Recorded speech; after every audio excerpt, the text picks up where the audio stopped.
Hey everybody, it's Duane Marino. I'm going to try to keep this last video in Duane's world to the point and short if I can. Um, I believe Canada is at a crossroads. I do. If I look at the last few years and if I look at the decision we have to make right now, my degree was in politics and economics, whatever that's worth, and it doesn't even matter because I hated it. Quite honestly, I thought I was going to be a lawyer. But those two topics are pretty damn important right now. And this is not about personalities. I could care less about personalities. We're talking policies and what makes sense. And while I go through these few things that I've talked about in previous videos and summarize them, I want you to look at world history. I want you to go back to 10,000 years ago to today. I want you to look at the results that we're actually getting in certain areas and where things seem to be headed. It's not hard for this stuff to be very predictable and increase the probability of just patterns of what's going on. So let's get into it. Okay. The foundation of every economy in written history, as far back as the first civilizations, is resources, turning your land and your water and your stuff and your plants into products, which is called manufacturing. Without those, you don't have an economy. Matter of fact, I tell you, you probably don't have a country. There's no such thing as a service-based economy. That's robbing Peter to pay Paul. And as far as the top of the pyramid, which is who's controlling the money, who's moving it around, you know what? That's just not anything to do with economies. That's got to do with the wealth getting wealthier and controlling the poorer people. So if we don't have resources to use, and we have tons of them, but if we can't use them and manufacture stuff here, it's basically game over. It is game over. Okay, look at history. Next thing is leadership.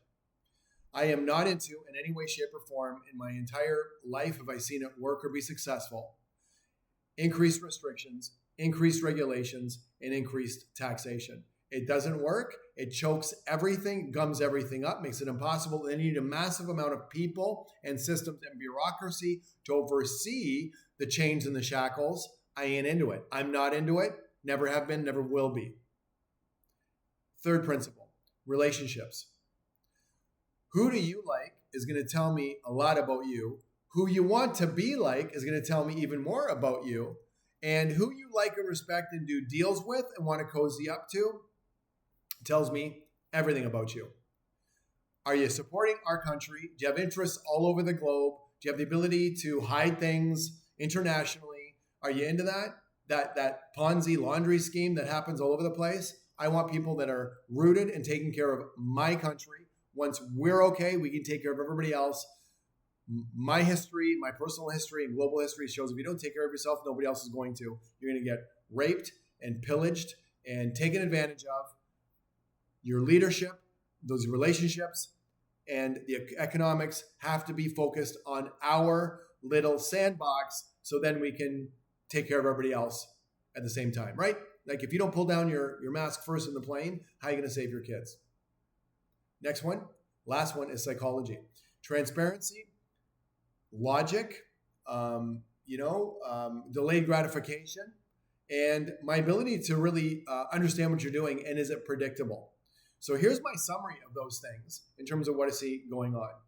Take a good look at where things are going and where they came from before that and how things were and what your expectations are going to be looking into the future based on what I've just said on those four things. Not who you like or don't like. I don't even understand that. If somebody's getting their character assassinated by a controlled media that's taking care of their own interests first, don't take anything that I say out of context. That's not fair in a life, in a family, in relationships. Don't do that. Take it for the whole thing from front to back, and then you decide. If somebody's trying to shut me up and not have my voice be heard and isolate me and quarantine me and avoid me, why? If your story is so strong, why can't I speak? Why can't we sit at a table? If the other side's story is so weak, I would want you to hear it to make me look better. So if you're restricting and regulating and taxing information, that's total insanity. It's never worked in history. It's not working now. It's not going to work in the future. Safety. I should be able to walk out of my front door, my business or my house anytime I want, day or night, and know that I'm safe. Like not things getting worse, not mayhem, not protecting the criminals, all this other crazy stuff that doesn't work. It's nuts, okay? So if any of this is happening and if it makes sense to you, what I'm kind of discussing, Think about who you could put in place that seems to have most of that right, but nobody's perfect. And forget the person. Look at the principles I'm talking about. Do they stand up to it? Do they stand up to it? Okay. And the last point, we are in now a situation, we're there already, of the haves and the have-nots. I'm a have.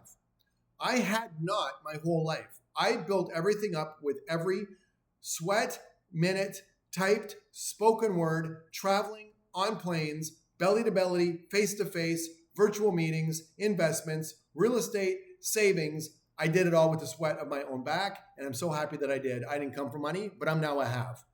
Most of my clients are haves. A lot of you watching are haves. Most of the haves don't want disruption.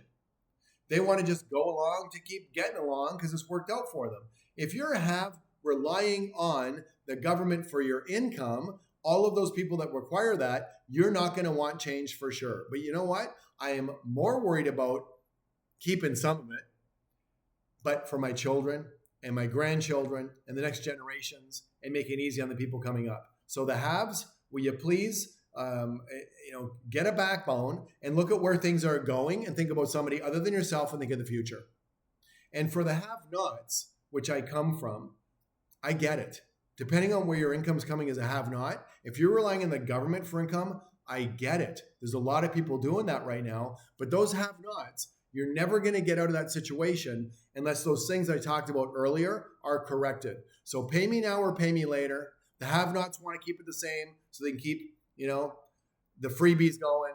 The haves want to keep it the same so they can have what I've had, which is, in the last few years, your property values triple and quadruple. But what's that mean to the people trying to get into them in the future? And do you really need that to happen? Do you really need that much?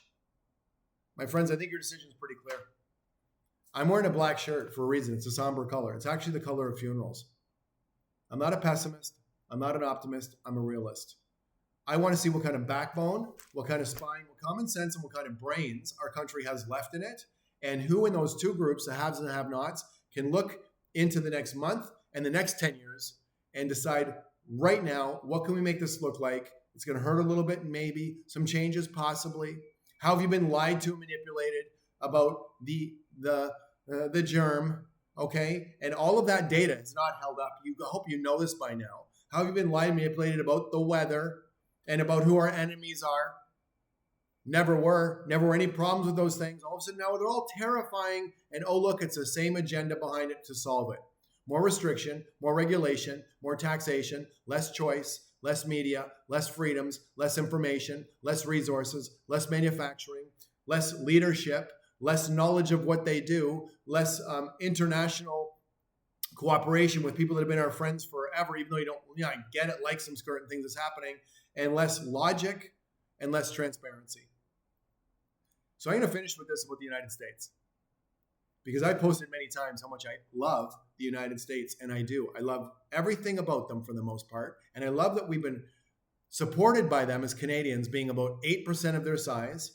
My business acumen, a lot of my clients and relationships come from the United States. I admire what they've done and admire their fortitude and their drive and their willingness and desire to lead. I don't like everything they do all the time in many ways, but it's about the lesser evil that I can see, depending on who we think we're going to partner up with next.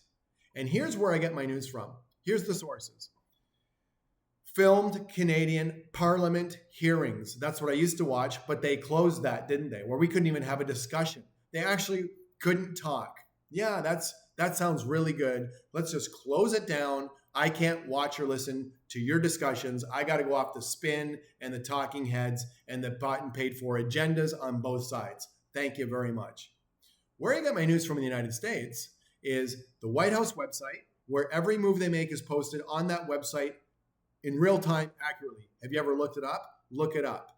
That's what they're doing down there. I get my news from the White House YouTube channel, where everything they're doing is filmed and I can watch it on there and not listen to how the press on either side pulls something out to make somebody look great or pulls something out to make somebody look shitty. And as far as the other guy of his little 100-person team, I believe it's a 130-day contract where they're supposed to sniff out financial abuse, waste, fraud, and whatever else. And they have no decision-making ability. And that guy was a hero to that other side and this side or whatever side you're on until he started actually not doing the fraud, waste, or abuse, but pointing out who's doing it. And it's a lot of people that you thought weren't doing that to you. It is easier to fool people than prove to them that they've been fooled. Drop your fucking egos, look at the data, look at the information, and go to that website about fraud, waste, and abuse and read the line items. Every single line item that they're finding is posted. So outside of that, that's all I got to say. Do what you want to do what you got to do. I hope I'm dead wrong, because I'm not very optimistic about this one. Take care, my friends.